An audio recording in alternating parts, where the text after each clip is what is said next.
جی السلام علیکم، میں ہوں ڈاکٹر نائلہ گائنی سولوشن کے فورم سے۔ آج ہم نے بات کرنی ہے کہ پیچیدہ حمل کیا ہوتا ہے، یعنی وہ کون سی خواتین ہیں یا وہ کون سی پریگننسیز ہیں جن کے اندر بیڈ آؤٹ کم یا برا نتیجہ نکلنے کا جو ہے وہ پرسنٹیج زیادہ ہوتی ہے، یا جن کے اندر کمپلیکیشن یا پیچیدگیاں پیدا ہو سکتی ہیں۔ اگر آپ کی یہ فرسٹ پریگننسی ہے تو آپ کے اندر کمپلیکیشن کا رسک زیادہ ہے، لیکن اسی طرح سے اگر آپ کی پانچویں یا پانچویں سے زیادہ ففتھ سے زیادہ پریگننسی ہے تو ان کے اندر بھی کمپلیکیشن کا رسک زیادہ ہوتا ہے۔ اگر آپ کا ایک یا ایک سے زیادہ بڑے آپریشن ہو چکے ہیں تو اس کا مطلب یہ کہ آپ ہائی رسک ہیں، آپ کسی کنسلٹنٹ کو چیک اپ کرائیں۔ کسی چھوٹی جگہ پہ چیک اپ کروانے سے آپ کی پریگننسی کے اندر کمپلیکیشن ہو سکتی ہیں۔ اگر آپ کو حمل کے اندر بلڈ پریشر ہے، وہ بلڈ پریشر دو صورتوں میں ہو سکتا ہے کہ آپ بلڈ پریشر کے ساتھ حاملہ ہوئی ہوں یا حمل کی وجہ سے آپ کا بلڈ پریشر زیادہ ہونے لگ گیا ہو، تو وہ بھی ایک صورت ہے جس کے اندر کمپلیکیشن کا رسک زیادہ ہوتا ہے اور اس کو کوئی کنسلٹنٹ ڈاکٹر، کنسلٹنٹ گائنیکالوجسٹ ہی مینیج کر سکتی ہے۔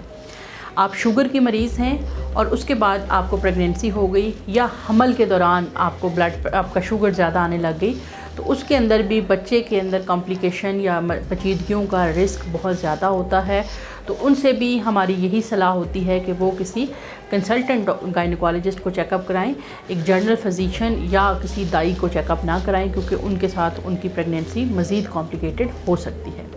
اسی طرح سے اگر آپ کے اندر کوئی بچپن میں یا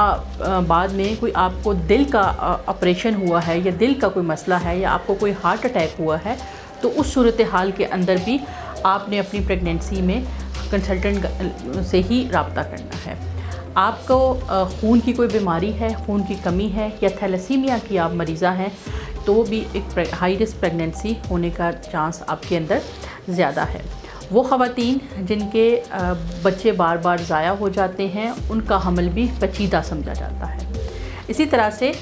وہ خواتین یا وہ بچیاں جن کی شادی کے 3 یا 4 سال کے بعد حمل ٹھہرا ہے، ان کی پریگننسی کو بھی ہم ہائی رسک یا پیچیدہ سمجھتے ہیں، کیونکہ ظاہر ہے اس پریگننسی کا سکسیسفل ہونا بہت ضروری ہے، کیونکہ اس کے اندر کوئی کمپلیکیشن آ گئی تو ہمیں نہیں پتہ کہ دوبارہ وہ کب پریگننٹ ہو سکیں گی، تو لہٰذا ان کو بھی ہم کنسلٹنٹ کے انڈر جو ہے وہ اپنا ٹریٹمنٹ کروانے کی مشورہ دیتے ہیں۔ وہ بچیاں جن کی عمر 20 سال سے کم ہے اور ان کی شادی ہو گئی ہے اور اب وہ حاملہ ہیں، تو ان کے اندر بھی کمپلیکیشن کا رسک زیادہ ہوتا ہے۔ اور اسی طرح سے وہ خواتین جن کی عمر 35 سال سے زیادہ ہے، ان کے اندر بھی بلڈ پریشر، شوگر اور دوسرے بہت سے مسائل جو کہ پریگننسی کو کمپلیکیٹ کر سکتے ہیں، پیچیدہ کر سکتے ہیں، اس کا جو ہے وہ رسک کافی زیادہ ہوتا ہے۔ یہ تھی کچھ وہ لسٹ جس میں کہ ہم نے جانا کہ پیچیدہ پریگننسی کیا ہو سکتی ہے۔ اسی طرح سے آپ اپنی پریگننسی کے اندر کسی بھی پیچیدگی سے گزر رہے ہیں یا آپ ہماری صلاح چاہتے ہیں، تو ہم بہت جلد اپنی آنے والے ٹائم میں سنڈے کے دن یوٹیوب کے اوپر لائیو ہوں گے۔ آپ اپنے پرابلمس اس وقت ہمارے ساتھ ڈسکس کر سکتے ہیں۔ ویڈیو کو آپ نے